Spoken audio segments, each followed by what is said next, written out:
right. I want to be clear. Yesterday, I shared my stand about what is happening in South Africa and on YouTube, Facebook, Instagram, TikTok, everywhere.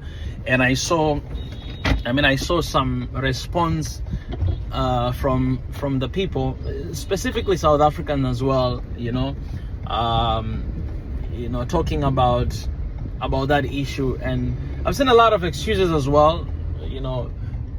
Talk about you cannot achieve one Africa in South Africa alone, right? As if South Africa is the only place that Africans are going. Let me tell you this, guys.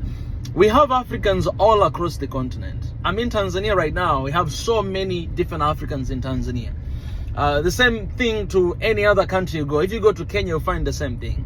But the difference between other African countries in South Africa is how you guys are treating other Africans. No matter whether they are illegal or legal in your country, it doesn't change the fact that what you guys are doing to them, it is not right. That can never change. Because even here in Tanzania, we have Africans. Some of them are legal, some of them are illegal. In Kenya, the same thing. All different countries across the continent, it is the same thing. You know what I'm saying? It is the same thing. And that's why even for my country, Tanzania, and other countries across the continent, I am still advocating even for those Africans who are in prison right now because they were not documented when they came to Tanzania or when they went to Kenya. They were not documented. So we are advocating for them to be released, and that's why we are fighting for one Africa. That's why we are fighting for one passport. That's why we are advocating for free visa. Why? Because if you deal with that root cause of what is happening, it means our people are going to be free. You know what I'm saying? Like right now, I can just say, oh, release them, set them free. You need to let them go. They're Africans. Why are you holding them? But the laws in our countries, they're saying that if you are not documented, you're going to be in prison. So the only way, solving issues, solving problem, you always need to do something called root cause analysis, right? You're going all the way to the bottom of the cause, like, where this problem coming from, why this is happening today. And if we want to solve, if we want to rescue our brothers and sisters who are in prison because they are not documented, what are we going to do? These people, they're running away from their countries specifically because of wars, because of hardship of life. They're trying to find a better life somewhere else within the continent. It's not their wrong. It is not the problem. I don't see the problem with that.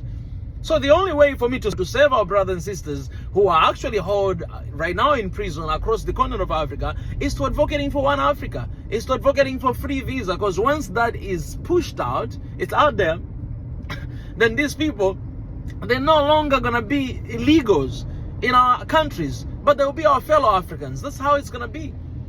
You know what I'm saying? That's how it's going to be. But if you don't advocate for them, they're going to continue to be illegal. And they're going to continue being in prison because it's justice for them to be in prison. You know what I'm saying? And that's why we are fighting for that. So for South Africa, the only difference is that you guys, your response is different. How can you beat your fellow African brothers because they're there, undocumented? Are you guys immigration? Are all of you guys immigration office? Why are you treating them like that? It's as simple as that. I'm not saying that people, they should run around the continent of Africa without being documented. I'm not saying that, but I'm saying, in one side, I'm saying that, guys, okay, let's remove all these restrictions so that our people can move freely, right? That's the first thing. And second, I'm saying that, okay, guys, even if you find some illegal Africans in your country, you rather report them than beating them. It's better to do that. If it's you cannot stand it because you feel like these guys are taking my jobs or whatever, then you rather report them than beating them, than killing them. It is not right. You cannot justify that. Ain't no way in the world you can justify what you're doing, right? And this is not because I hate South Africa. I've been to South Africa. You guys are one of the great people I've ever encountered. I've been there. I came to South Africa, went to the countryside of South Africa to actually install some water tanks there for some communities that they don't have water. And most of these communities are actually in the borders, like in the borders of South Africa and other countries. These people, they don't have electricity. These people, they don't have waters, clean waters, but they have a lot of kids who are going to school. So we actually went there to install water tanks. We and actually provide electricity to these people. Solar in these villages. Like there's one village called Marikana. We went there, and another one, I forgot the name. We did that.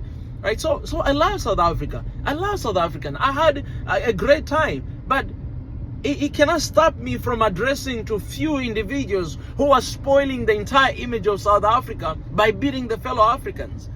That cannot be justified. That cannot be, we cannot remain silent if something like that is happening, right? So you guys who are coming and responding to what I'm saying, I mean, I don't even understand, you know, I don't even understand how can you justify what is happening.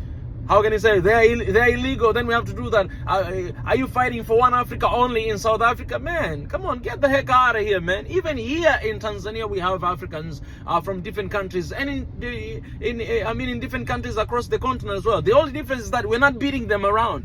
We're not killing them. We're not demonstrating and be like, get out of our country. We don't do that. Why? Because we understand this nation, it was built in the foundation of Pan-Africanism. Our Baba, the forefather, Julius Kambarage Nyerere, fought for that. He taught us that we are one people.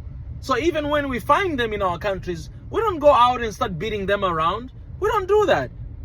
Yes, the proper, you know, whatever, immigration, you know, they take their role, they take their part, because the policies are still like that in Africa. Right now, you need to have a passport, you need to have visa, you know, to visit our countries. And we are fighting for that so that our people can move freely, you know. Because Africa is one big continent, one big family with 55 different children, 54 countries in the continent, and one diaspora all across the continent. So Africans can never be illegal immigrants in their own homeland. This is their motherland. How can you call them illegal migrants? That's why we need one passport, and that's why we need free visa, so that our people can move freely within the continent. So I know I just open up another door for you guys to come and to attack me and to comment. You know what?